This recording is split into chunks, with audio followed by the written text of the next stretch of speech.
Hello everyone, and thank you for joining us today for our first BGS Advantage webinar of 2022. My name is Matt Plodzin, and I'm the Associate Director of Marketing and Partnerships here at BGS. I have the privilege of introducing our speaker for today's webinar, Recipe for Success in a Graduate Business Program, Lisa Francis. Lisa is the Director of Graduate Admissions at American University's Kogod School of Business in Washington, D.C. She has served as on the admissions team for 3.5 years. And she's also completed the MBA program at Kogod in December of 2021. Today, she'll be sharing her experiences as a recent MBA student, strategies on how to succeed in a graduate business program, and tips and tricks for the application process and much more. Please join me in welcoming Lisa. Awesome. Thank you so much, Matt. And again, big thank you to our partners at Beta Gamma Sigma for having us today. I'm so excited to be here to share a little bit more about success in a graduate business program. So as Matt mentioned, I am a former MBA student. I just completed the program in December of 2021. So just a few weeks ago, so I'm still cooling off from finals. It was really exciting to sort of check it off my list that I'm done with graduate school. But I am so excited for today's presentation because it kind of gets to blend my two worlds. I work full time on the admissions team, but as I mentioned, I was also a former student in our program. So we'll kind of take a bit of a hybrid approach today. I'll wear both hats throughout our presentation. I want to spend some time giving you some tips and tricks that I found as a student were really helpful and instrumental to my success in a graduate business program. And while I was an MBA student, that doesn't necessarily mean that these tips and tricks can't translate to another graduate business program or even another graduate program that you may be considering, whether it's outside of the business world or not. So we'll spend some time talking about that. And then of course, I'll pivot and talk to you a little bit more about how to be successful in the application process as well. We'll walk through our application checklist and what we ask for from you as you're putting together an application for a graduate program here at Kogod. And then of course, I'll talk to you a little bit more about deadlines and ways that you can get in touch with us moving forward. So we'll take a bit of a blended approach today. And of course, if you have any questions at all, please don't feel shy to ask them at any point during the presentation. If I don't answer them throughout my normal talk track, as Matt mentioned, we'll be sure to spend time at the end of our slideshow tonight answering any and all questions that you have. And of course, I'll leave you with my contact information so the conversation does not have to end here. And then finally, just one little tip, one more piece of housekeeping before we get rolling. I want to thank all of you for spending some time with me this evening. So I will send you an application fee waiver code. It's worth $100 and it'll waive the application fee. So we'll drop that in the chat at the end of our presentation tonight, but it'll also hit your inbox in the next handful of days. But let's go ahead and get rolling. So a little bit more about me, just so that you know who is talking to you on the other side of the Zoom screen. As Matt mentioned, I've been a member of the AU community for about 3.5 years at this point in time. I started at AU in the summer of 2018. Before working at AU, I used to work at a media company here in DC. And I studied political science as an undergraduate. And I really like to share this with prospective students, just because I think it's so helpful to know that if you are considering business school at the graduate level, and perhaps you didn't study it as an undergraduate student, or maybe even though you are affiliated with Beta Gamma Sigma, you decided to pursue something different academically while you were an undergrad, it's totally fine. There's still a home for you in a graduate business program, and you still have a transferable skill set into in a graduate business program.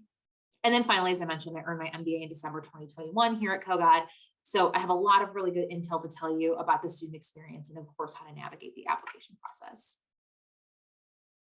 So this is our agenda for today. I want to spend some time doing what I call level setting, really setting the stage for our conversation today. And we'll talk about how to understand where you are, so to speak, in the in terms of the shopping stage, if you will. If you're looking around for a graduate business program, how to understand where you are.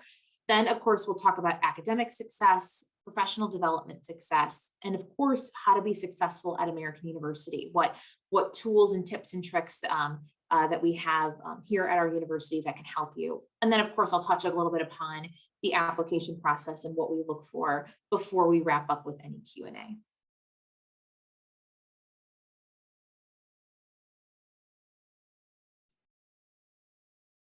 So let's talk a little bit more about understanding where you are. So I like to, I think that it's really helpful. You'll hear me use the term honest conversation fairly often.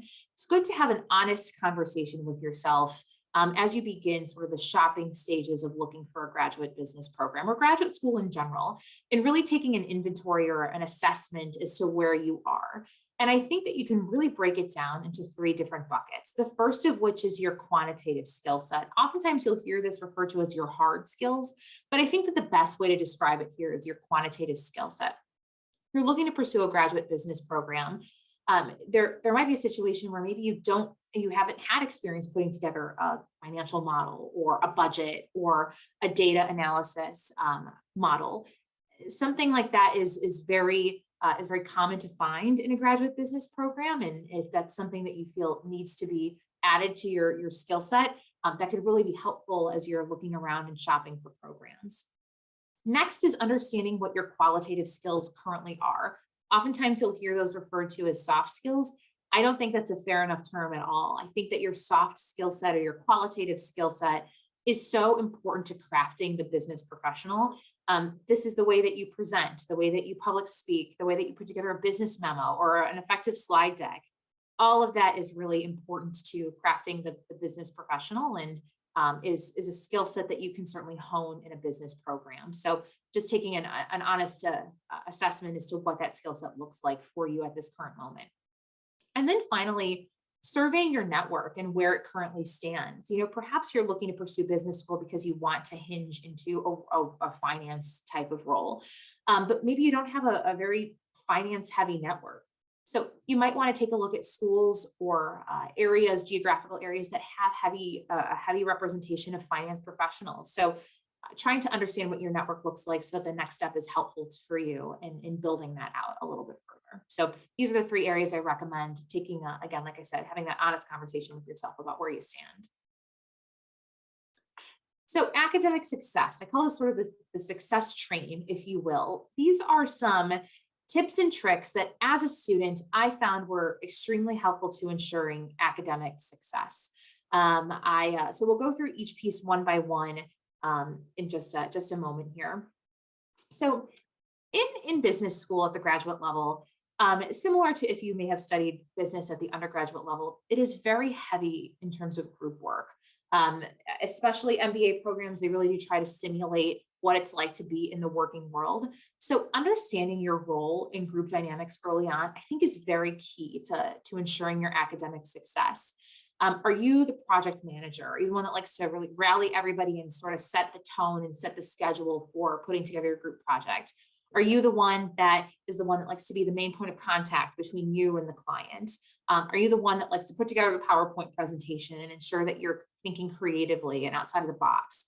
So understanding your role in group dynamics early on will be very helpful and will help you pick the best and most effective group members as you navigate the program. Next, I can't recommend this enough. I would hate for anybody to miss taking advantage of all of the resources available at your respective university. It's one of those things that, stepping onto campus, you may not even have a total awareness as to everything that's available at your fingertips, but your time in graduate school, I think, is such a special time because you're keenly focused on your own development. Be sure to take advantage of everything that is around you, whether that's clubs, organizations, panels, lecture series. All of that is so helpful to not only your development, but the entire graduate school experience. Next is shying away from asking for help. Perhaps this was just something that I did as an undergraduate, but I think I shied away a little bit as an undergrad for asking for help when I needed it. I felt that I was a college student and I should know what I was doing at all times. That is certainly not the case at all. As a graduate business student, definitely do not shy away from asking for help, whether it's your classmates or your faculty members. They're there to help you. There's an entire infrastructure at your respective school to ensure that you are academically successful. This sort of follows up the previous bullet point that we mentioned here, is thinking that you're the same student as you were as an undergraduate. Just from a personal experience, the student that I was as an undergrad, which was certainly a fine student, is not the same student that I was as a graduate student. I found that I was a bit more conscientious about my schoolwork. I was a little bit more on the ball, on top of it. I went to office hours. I was keenly interested in discussing. I used to hide in the back of lecture halls at times as an undergraduate, and I certainly didn't do that as a graduate business student. So you'll find that I think that you've matured once you hit the graduate level, and so leave the undergraduate version of yourself at the door, and know that you're ready for that next challenge here. Next is leveraging the class above you. If you choose to pursue an MBA program, this is a really good idea if you enter as a first-year MBA to start building relationships with a second-year MBA. Many institutions have a mentorship type of program. It's a really great idea to hear from these students about classes that they really enjoyed, ways that they've effectively networked with alumni. Just a really good opportunity to take advantage of, and something that I would be remiss to not share. That's a great opportunity to do. Next is consider your electives carefully. Oftentimes your electives can be extremely helpful in terms of exploring different areas that you may not have even known that you're interested in, or can help you really develop a skill set that will be attractive to employers on the back end of your program. So use those elective credits purposely. I know sometimes it can be tempting to take the class that neatly fits into a schedule, or maybe doesn't meet on a Friday, or is with your closest friend in the program, but be sure to carefully consider electives that cater towards you and your career and your academic success. This one, I wish I could highlight in big bold letters, is getting organized early and getting organized, period, like right at the beginning of the semester.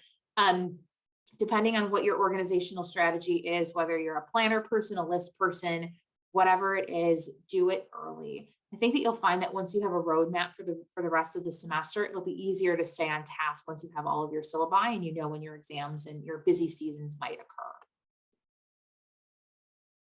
If this is not a lesson that all of us have learned across the last couple of years, especially, is this idea of scheduling time for yourself.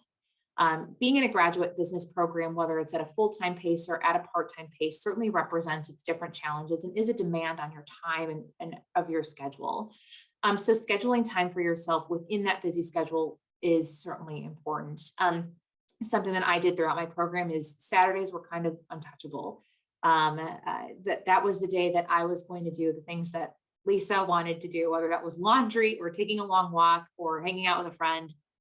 That was my time. And so whatever that looks like in your own schedule, or whether it's evenings, mornings, a different day of the week, be sure to schedule that. You'll find that you're more effective later on, or when you're ultimately working on schoolwork, if you've had that time away from it. And then finally, this is what I call schedule Tetris. Given that there are so many competing priorities between your schoolwork, your professional development and career center obligations, and of course your any personal obligations that you may have, the schedule Tetris, I think, is really important. So finding time to fit it all in as you would a Tetris game is key, I think, to just ensuring that you're academically successful as well, making sure that you fit it all in. All of these in combination, I think, are certainly a winning tool for sure. So now that we talked a little bit more about academic success, I want to pivot and talk about the other side of the house of a graduate business program, and that's professional development success. To do this, I've used Michael Porter's value chain. So if you are unfamiliar with the value chain, we're going to get a little wonky and we're going to go a little business school here. I've structured this discussion here as we're putting together our networking infrastructure and sort of all of the activities that would encompass that to support the networking infrastructure that you're looking to build in order to enhance your professional development. So we'll talk about human resource management, technology development, and then of course different activities that you can do to, again, support this networking infrastructure as if it is the firm. So one area that I want to harp on again, that we talked a little bit more about in the beginning of our presentation, is as you're crafting your networking infrastructure that will ultimately help you with the career search moving forward, is to survey the network that you currently have. Where is it heavy? Where do you have a lot of representation? Do you have a lot of folks in the international development space? Could you use some more folks in the consulting world? Are you looking to pursue entrepreneurship and you want to start connecting with more entrepreneurs in one particular industry or another? Taking, again, that honest assessment as to what your network looks like and where you're looking to develop it is definitely key. From a technology standpoint, and this is not LinkedIn sponsored by any means, I highly recommend considering a LinkedIn Premium membership. It will not limit your searches, and you can really go to town, so to speak, and type in as many searches and look for folks as you'd like. I think that you'd be surprised at some of the backgrounds that you'd find, and maybe you'd be open to reaching out to them. We'll talk a little bit more about the importance of playing the student card in just a second on this slide, but LinkedIn Premium is really such a valuable tool to helping you build out your network. And then I think from a networking perspective, it really is helpful to know what you're looking for coming into a graduate business program. I can't emphasize enough the importance of reverse engineering. So coming into a program with an idea of what you're hoping to do moving forward or what you're hoping the career looks like on the back end. I think that sometimes applicants or students even can fall into the trap of going into a graduate program and then hoping that they find what they're looking to do moving forward while they're in the program. And that's not to say that you don't have license to change your mind. It just is very helpful from a career standpoint to have a good understanding as to what you're looking to do coming into the program to help you build out that network while you're in it. So let's talk about some additional activities that you can do in order to support this entire networking infrastructure that you're building. And the first of which is something I alluded to a little bit earlier, and that's to not be shy. Play the MBA card. I think that you'll find that folks are very generous with their time or more willing to be generous with their time. If you approach it from I'm a student standpoint and I'd love to learn a little bit more about what you're doing or what you're building or what type of career that you've built across the last handful of years. Leading with that student piece is, I think, is really helpful. Next are mapping electives to career paths. We talked about that a little bit earlier, but it certainly is helpful. You never know what you'll find if you are much more purposeful with your electives between guest speakers or folks that may come into the classroom when you choose electives that are a little bit more catered towards the career path you're hoping to pursue. Again, it's just an extension of your networking and your professional development. Next is alumni are your friend. Alumni are, I have found, extremely, extremely helpful and willing to help current and recent graduates on their career search and helping them identify the next step and exposing them to different fields that they may not have known about earlier on. So definitely take advantage of the alumni network. Certainly, I've found such luck and such generosity from our alumni here at AU and at Kogod. And next are asking faculty for advice and recommendations. I think that's sort of a difference between the way that I've found that faculty approach you as a graduate student versus an undergraduate. So you're seen a little bit more as a colleague. They're really looking to help you with your career search and your own development and trying to, if there's an opportunity or an ability for them to connect you with anybody that may be in their network, I usually find that they're willing and able to do that. So definitely take advantage of faculty and ask them for advice. And finally, this is last for a reason, attend every event. You will find, and AU is no exception to this rule, that there are many, many events at your during a graduate business program, whether those are panel discussions or employer meet and greets or info sessions or webinars. If you're coming to something like this today, you already have that gene, it seems, right? And so definitely keep that up. Go to these types of sessions, go to networking events. It may be an hour of your time, it may be an hour away, but you never know. It's such a small commitment of time where you could find somebody or learn something that will be so valuable to you and pay dividends moving forward. So let's talk a little bit more about how we drive this success at Kogod, a little bit more about our school and about our institution here in Washington, D.C. So our community is extremely active and involved and inclusive. We have our own hashtag, You Are Welcome here. It's really part of the ethos here on campus. You can feel it amongst our student body. We have a very diverse student body as well. About 130 countries in all 50 states are represented. It's something that we're extremely proud of here at our university. And we're a small business school. So American University is, I'd say, a medium-sized institution, but our business school is a smaller business school within that medium-sized institution. And so this intimate class size is very purposeful. We want our students to really get to know their faculty and the folks that are in the program with them. Experiential learning is at the heart of all of our graduate programs that we offer. And it looks different across each program. For example, we offer a Master's of Science in Sustainability Management, and that particular program has an immersion that goes to Sweden each year for a couple of weeks to learn from organizations that are on the cutting edge of sustainability. In the MBA program, our students complete a global consulting project where they are working on a real project for a real client and travel to a country overseas to demonstrate their findings at the end of the semester.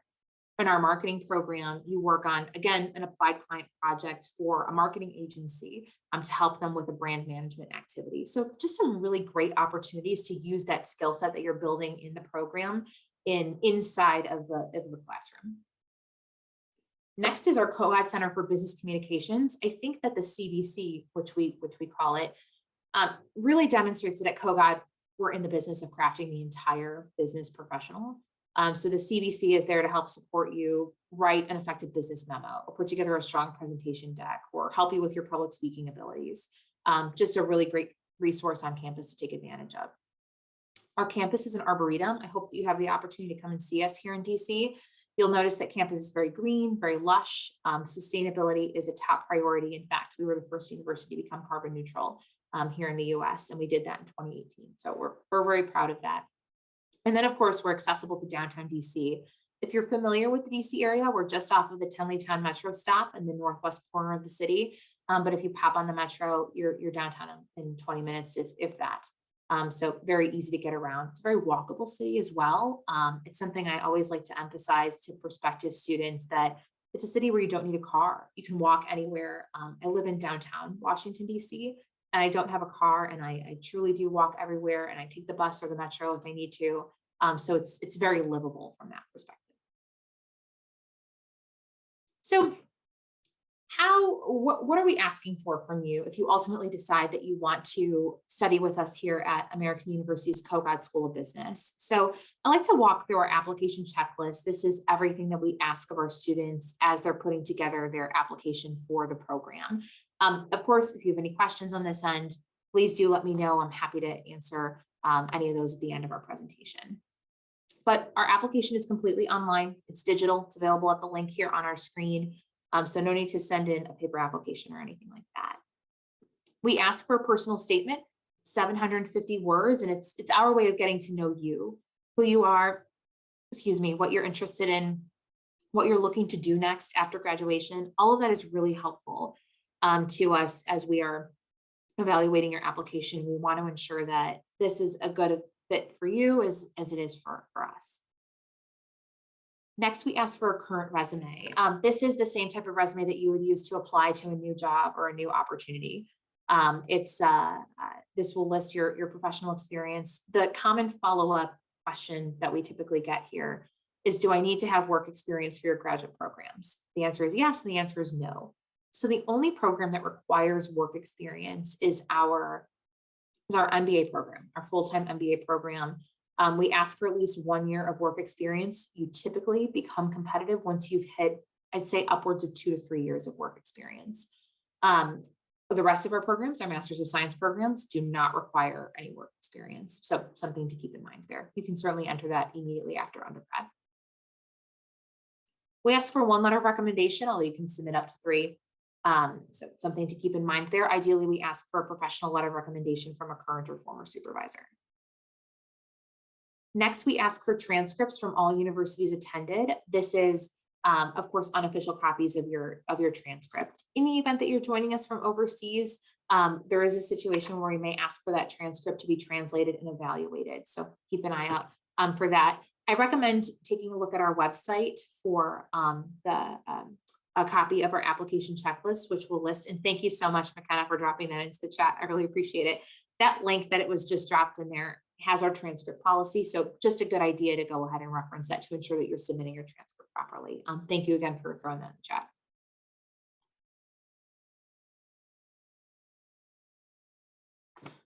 Next is a valid GMAT or GRE score. All applicants are encouraged to submit a test score.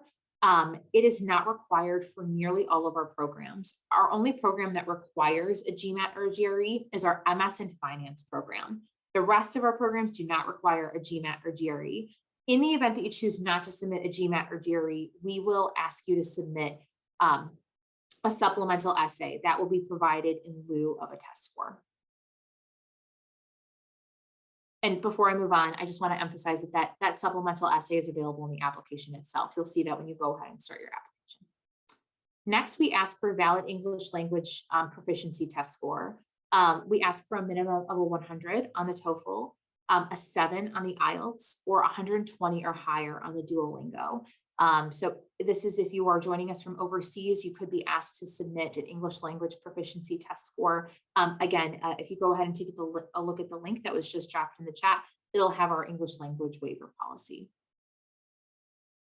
And then finally, an optional essay. This is exactly how it sounds. It's an opportunity for you to tell us a little bit more about yourself, or maybe give us some more context that you think will be helpful to us as we're making an admissions decision.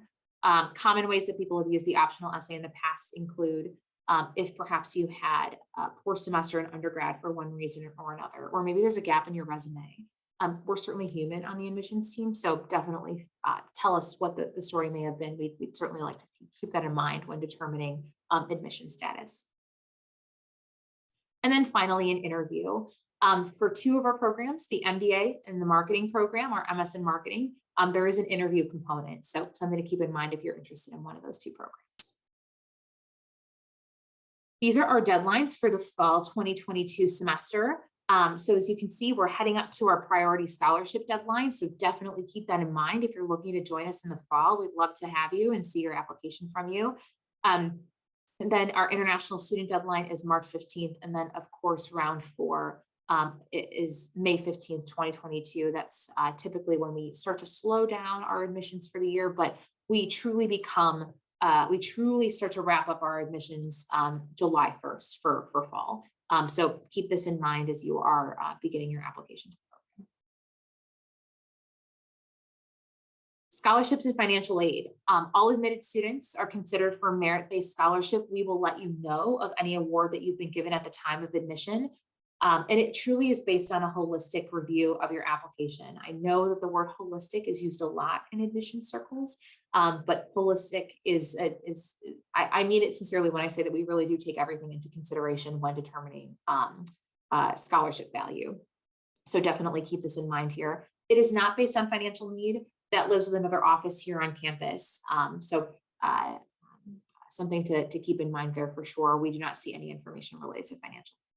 And then additional resources are available through our financial aid office if you wish to speak to them about any need-based opportunities. And that is it. If you have any questions, please reach out. Don't be a stranger. I'm so happy to help in any way that I can. This is my personal email.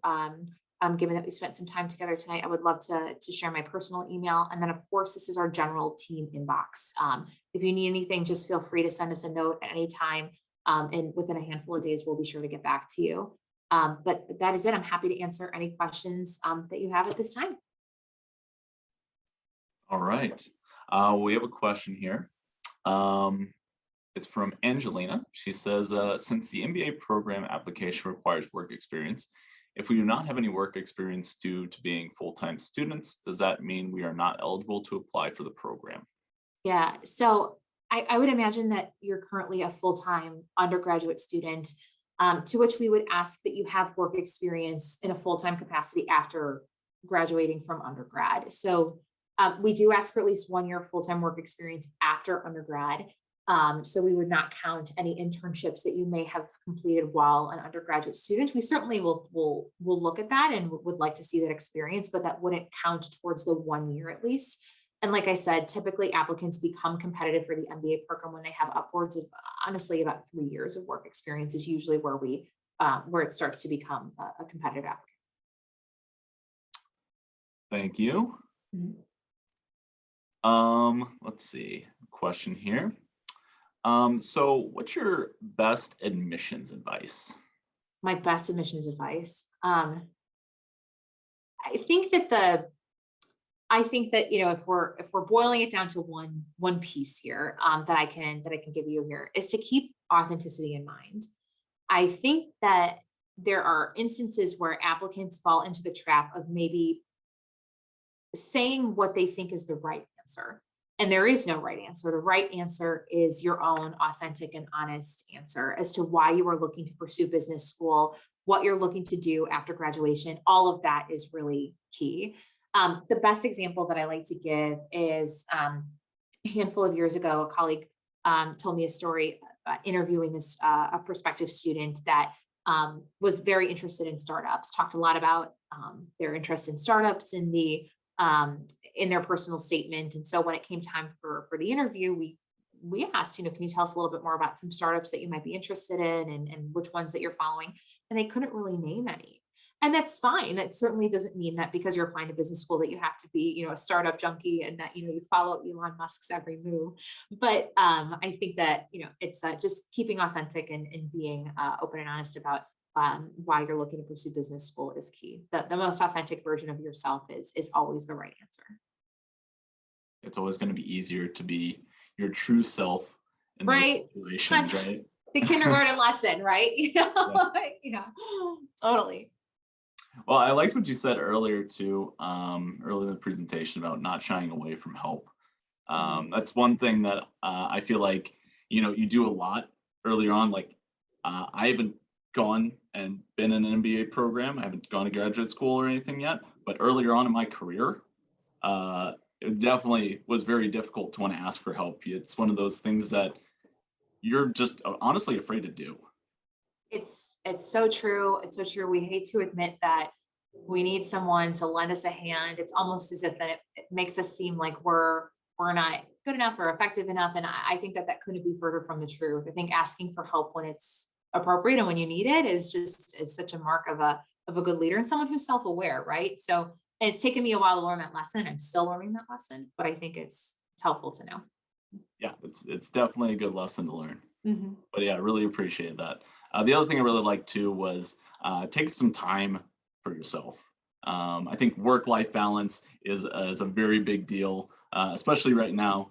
It's a while organizations are trying to limit the amount of time that their employees are in the office and things like that, so that they don't experience burnout and stuff like that. And that can even happen in an MBA program as well. I retweet that entirely. I think, we've spent so much time, especially in the last almost 2 years in front of a screen. So just take some time away from that, kind of have your brain breaks. I mean, everybody has their ways that they kind of reset and recharge. And I never really realized or appreciated rather the importance of that until this period of time. Like for me, and I'm happy to offer this tip to anybody else on the line.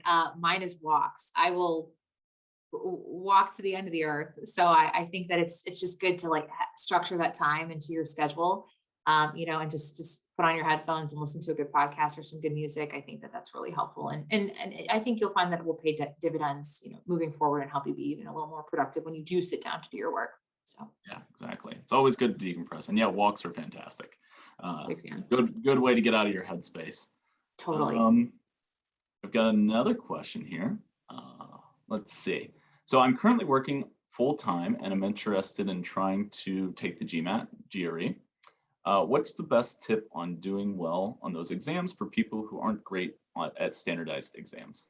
Definitely. I certainly don't mean this to sound like um, like an overused or piece of advice rather, but I've come to find that with the standardized exams, that practice really does make perfect. I would not advise going in cold. I think that spending some time and getting a good test prep book or perhaps working with a test prep program, I think really does set you up for success. I know that it's tough, when you're working full time to schedule in that time in the evenings or on the weekends. That's kind of the double-edged sword of it all. Just kind of treating it as kind of like your side hustle for a little bit, right? But I hope that's helpful. And honestly, there are a lot of if you certainly want to keep budget in mind, I've come to find that there are quite a few free resources out there. So definitely take advantage of those. And there are resources that are mobile that you can do on your phone that might help you prepare for exams. So it's kind of one of those things you have to build into your schedule. It's a sort of the nature of the beast there with that one. I like that, treating it as your side hustle. Yeah. It's a good way to frame it. I like that a lot. Yeah. Um, I also liked when you mentioned the importance of networking. Mhm. Just it within your program and stuff like that's not something that would immediately come to mind, at least for me, in that situation. When we think about networking, I'm thinking about networking with fellow people in my team or other people who are in marketing and whatnot. But it can also apply to your program as well. Yeah, I think that it is really key because if you think about it, I mean, a graduate business program is yes, there to help you academically, but also professionally as well. And so if you think about your cohort, your program is sort of your sort of layer one network and networking within that particular group or particular cohort, I think that that's really important, right? And that's our MBA program is a cohort style program, and I think it really lends itself well to that type of model. That like your program, your cohort is sort of your again, like I said, that level one network that you're building. But also even taking it a step further, the network that exists with the other graduate students and the other students at your university, and then the recent alumni. So it's kind of just it's like different layers within that sort of concentric circle, if you will. And it can be tough to sort of manage that in addition to your schoolwork while in a graduate business program, but it's so important to the entire experience for sure. I know that you have homework and you have exams and you have group projects to do, but not neglecting that side of the house, so to speak, is very important to the whole experience. Yeah, that's fantastic advice. Um, have another question here, I believe. Um,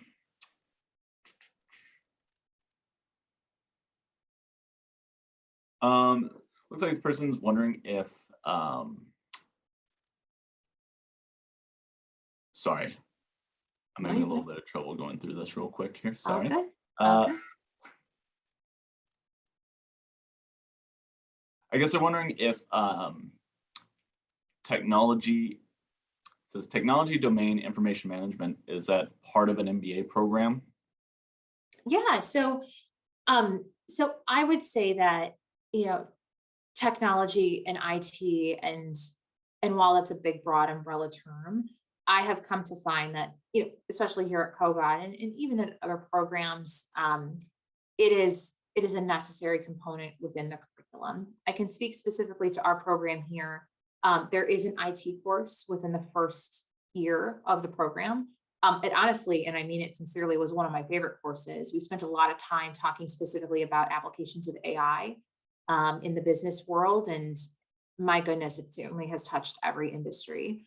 But I think that schools are really making a very conscious effort to include these different applications of technology in the classroom, or at least, because if we think about technology as moving just like honestly faster than the speed of sound sometimes, at least equipping you with a toolbox to understand technology as it moves. So like maybe, the technology that you learn in a classroom is outdated in a couple of years, at least you know how to think about it. At least you know how to evaluate it and sort of how to think with your tech hat on. So I hope that answered your question. But I have found that to be the case here.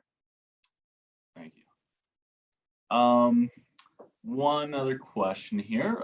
What are some ways for applicants to stand out, both positively and negatively? Yeah, let's talk about positive first. I think that you know, again, I don't mean to sound like a broken record, but I do think that that authenticity piece that we talked about a little bit earlier is really key. And having a good why as to why you're looking to pursue a graduate business program and what this means for you in your next step. I think if there's an opportunity for you to interview at the university for a prospective program, treating it like a job interview is key. Coming with really thoughtful questions, doing your research, showing your homework, like having I think or coming prepared rather to talk a little bit more about how this will help you in your goals is I think really helpful and a great way to stand out. And negatively, there's not one thing that I would say that like if you know I'm sure you could think about things that you could do that negatively wouldn't be helpful. But I think that you know every I think that you should mind or keep in mind that every interaction with admissions is part of the process and is considered and is remembered. That, to be respectful to your admissions officers and, that, I think that that's a good piece of advice that, every interaction that you have with admissions is something that is considered. So that's not to say that you have to talk to admissions just for the sake of talking to them. There's not a tally sheet or anything like that, but to just ensure that you're putting your best foot forward, as you would like an audition or an interview, so to speak. Definitely, it makes a lot of sense. Well, I think that's going to be the end of our questions. Is there anything else that you'd like to leave the audience with? No, other than a big thank you again for coming out. I think that this is a really big step, for depending on where you are in your sort of process, if you're just casually sort of browsing around at grad school or an MBA program, or if you are gung ho and are really looking to start applying like very, very soon. This is a really great opportunity to take advantage of. And so I'm very thankful to be here and to share a little bit more about our programs with you. Please do feel free to reach out. I mean it sincerely. We're happy to help in any way that I can, or any way that we can, rather, my team here at AU Kogod. And we'd love to continue the conversation. So thank you again. Lisa, thank you for joining us. Really appreciate having you here. And yeah, all of the links should be in the chat. You can follow Lisa on LinkedIn, and Yes, you can connect with her there. Excellent. Excellent. Yep. That is where you can find me. So thank you. Thank you so much. Yeah. Thank you guys for joining us. We will see you again in a month. Awesome. Thanks Bye, so much, guys. everybody. Bye-bye.